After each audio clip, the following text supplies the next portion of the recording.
यहाँ आपको अपडेट करेंगे। गैस बिलों में 300% तक इजाफे के खिलाफ restaurant, caterers, sweets and bakers association के अरकान इस्लामाबाद में ओकरा दफ्तर के बाहर एहतजाज कर रहे हैं। मौके पर पुलिस की भारी नफरी भी मौजूद है। तफसीलात जानते हैं डॉन न्यूज़ के नुमाइंदे उमैद अली से। उमैद, गैस कीमतों में इजाफे के खिलाफ ओकरा दफ्तर के सामने एहतजाज के हवाले से क्या तफसीलात हैं? इस वक्त ताज़ा तरीन सूरत हाल क्या है? जी देखिए, बिल्कुल restaurant, caterers, sweets and baker association का रोजगार बचाओ का ये एहतजाज का मामला है।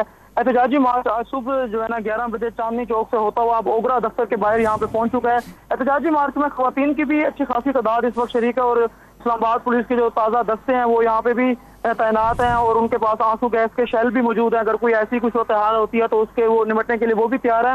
जो यहाँ पे जो ताजिर हैं, जो ताजिर बिरादरी है, जो स्वीट्स बेकर एसोसिएशन के जो यहाँ पे लीडरान है, जो इस एहतजाज को लीड कर रहे हैं, उनका यही मुतालबा है कि जो हालिया जो गैस की जो कीमतों में इजाफा हुआ है, जो गैस के बिलों में जो इजाफा हुआ है, वो उनका वो ये कह रहे हैं कि जो गैस के बिल पहले हजारों में आते थे अब वो लाखों में पहुंच चुके हैं। उनका यही मुतालबा है कि ओगरा से कि हमारे जो ओगरा के जो चेयरमैन है वो इनके साथ मुज़ाकरात करे और ये इनका पूरा मन एहतजाज यहाँ पे जारी है।